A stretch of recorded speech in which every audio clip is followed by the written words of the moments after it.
काम कराया, काम कराया, काम कराया। क्या कहेंगे सर?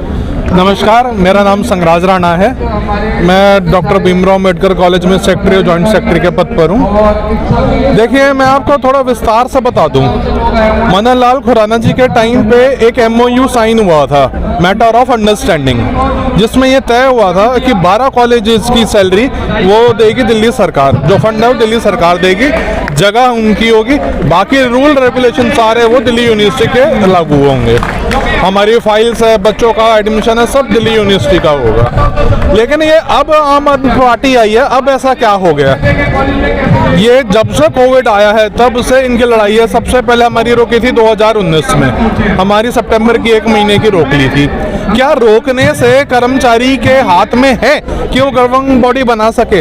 ये सैलरी रुकने का जो है दोषी किसको ठहरा रहे हैं, केंद्र सरकार को या राज्य को? देखिए, मेरी नज़र में तो दोनों दोषी हैं। केंद्र सरकार के माध्यम से आते हैं वाइस चांसलर, राज्य सरकार हमें फंड देती है, राज्य सरकार ये कहती है हम फंड देते हैं, घोष अपॉइंटमेंट प्रिंसिपल ने कर रखी है, ये है। तो राज्य सरकार डायरेक्ट VC से क्यों नहीं पूछती? एम्प्लॉई का हनन करके, एम्प्लॉई को सता के क्या इसका जवाब मिल सकता है? मैं कह रहा हूँ सर, ये लगातार धरना प्रदर्शन हफ्ते से चल ही रहा है।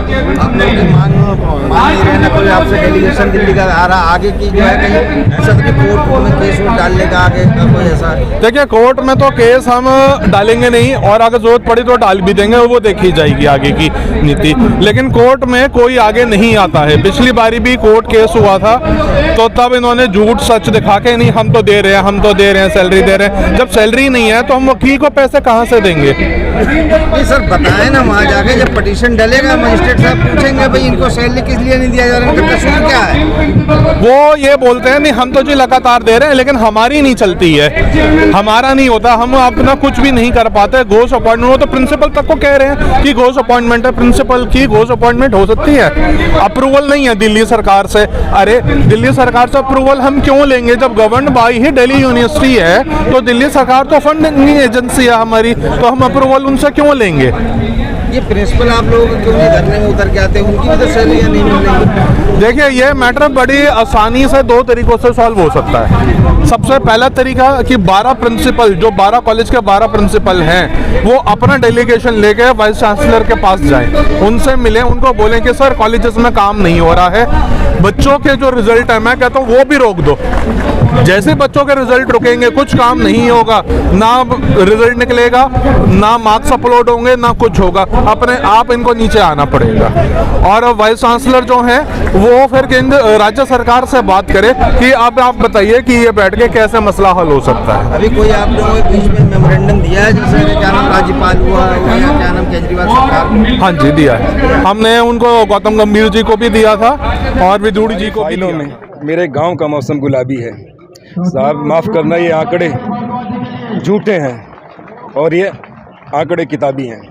तो मेरा यही मानना है दोस्त, ये जो लोग कह रहे हैं इनकी कथनी और करनी में बहुत बड़ा अंतर है, उसमें सामंजस्य कहीं भी नहीं बैठ रहा। दूर दूर तक कहते कुछ हैं, करते कुछ हैं। और सैलरी ना देना हमारी सबसे बड़ी बात, ये यूनिवर्सिटी के वाइस चांसलर की विफलता है। वाइस चांसलर का फेलियर है, प्रिंसिपल का फेलियर है, रजिस्ट्रार का फेलियर है और डीन ऑफ कॉलेज का फेलियर है। और हम सबको जो ऐसा कर रहा है, क्योंकि हमें सैलरी कौन देता है, हमसे काम कौन लेता है? प्रिंसिपल लेता है, वाइस चांसलर लेता है, डीन लेता है, रजिस्ट्रार लेता है, तो उनको सैलरी देनी चाहिए। हमको तो ये गलत दिशा में भटकाया जा रहा है। हम केजरीवाल के पास क्यों जाएं? ये बीजेपी और आम आदमी पार्टी की राजनीति, कांग्रेस की राजनीति, हम एम्प्लॉय, हम कर्मचारी क्यों करेंगे? हमें हमारी तनख्वाह समय पे मिल जाए, हम किसी को गाली गलौज क्यों करेंगे? ना हमारा कोई नैतिक दायित्व है, हमारा जो कुछ नैतिक दायित्व है दिल्ली विश्वविद्यालय के प्रति उत्तरदायी। सर, आप कह रहे हो यहाँ अस्तित्व की लड़ाई चल रही है, गवर्निंग बॉडी जो है केजरीवाल जी मांग रहे हैं अपने अंडर में, तो मेन तो लड़ाई वही है ना। आप क्यों नहीं जाएंगे केजरीवाल के पास? जब अभी थोड़ी देर पहले, इससे पहले जो टीचर साहब कह रहे थे, जब मदन लाल खुराना जी थे तो 12 कॉलेजों की सारी जिम्मेदारी दिल्ली गवर्नमेंट को दी गई। दोस्त, इस बात ऐसी है, वो उस टाइम पर एक MOU साइन हुआ था जिसे कहते हैं मेमोरेंडम ऑफ अंडरस्टैंडिंग।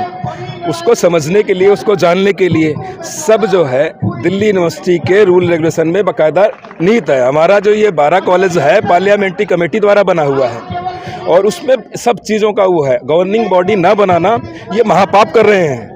ये दिल्ली यूनिवर्सिटी का वाइस चांसलर बहुत बड़ा पाप कर रहा है। गवर्निंग बॉडी ना बना करके ना ये लोग हम लोगों के ऊपर अत्याचार कर रहे हैं। इसमें डूटा सबसे ज़्यादा दोषी है। डूटा राजनीति कर रही है क्योंकि 12 कॉलेज वाले टीचर नॉन टीचिंग दुखी हो रहे हैं, स्टूडेंट परेशान हो रहे हैं। उन लोगों को कोई समस्या नहीं है जो दूर से बैठे हुए बाहर से बोल रहे हैं कि ऐसा होना चाहिए। जब आतिशी ने ये कह दिया या तो इन कॉलेजों को ले लो, नहीं ले सकते तो हमें दे दो, ना ये कहते हैं ना देंगे ना लेंगे, आपको ज़बरदस्ती गारंटी भी देनी पड़ेगी। और जबकि आपको मेन चीज़ समझना पड़ेगा पॉइंट से कि ये जब गवर्निंग बॉडी नहीं है तो कॉलेज गवर्न कैसे हो रहा है, मेन बात ये है। और ट्रंकेटेड गवर्निंग बॉडी का दिल्ली यूनिवर्सिटी के रूल रेगुलेशन में कहीं भी जो है जिक्र नहीं है। ये दिल्ली यूनिवर्सिटी के 12 कॉलेजों के साथ धोखा है और दिल्ली सरकार के साथ भी धोखा कर रही है। ये वाइस चांसलर, रजिस्ट्रार और ये सब मिलके कर रहे हैं, 12 कॉलेज के प्रिंसिपल कर रहे हैं। क्योंकि इनके पास जब चेयरमैन आ जाते हैं, चेयरमैन इनसे ऊपर होते हैं, ये इन प्रिंसिपलों से जवाब मांगते हैं तो ये प्रिंसिपल जवाब नहीं दे पाते। इससे पहले क्या होता था, इन प्रिंसिपलों के लिए वो चेयरमैन अच्छे हैं जो आंखें बंद करके इनकी फाइलों पर साइन करके चले जाएं।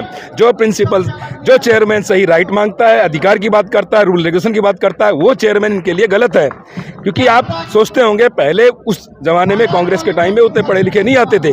आज ये नए लड़के आते हैं, पढ़े लिखे भी आते हैं, लेकिन इनकी बातों को दरकिनार कर दिया जाता है और राजनीति करने लगते हैं। क्या कहते हैं, ये कल के बच्चे आ रहे हैं लेकिन उनकी पढ़ी लिखी, उनकी सोच बहुत अपर है, उनकी क्वालिफिकेशन है। अनपढ़ तो नहीं आ रहे कांग्रेस के टाइम जमाने में जिस टाइम आ जाया करते थे। तो आपको ये समझना पड़ेगा, ये पढ़े लिखे चेयरमैन आ रहे हैं तो इनको नॉलेज है। नॉलेज होने पे वो चीज़ें मांगते हैं। जब मांगेंगे रूल रेगुलेशन, सारे राइट्स मांगेंगे, तब इनको दर्द होगा। वाइस चांसलर के कदमों में जाके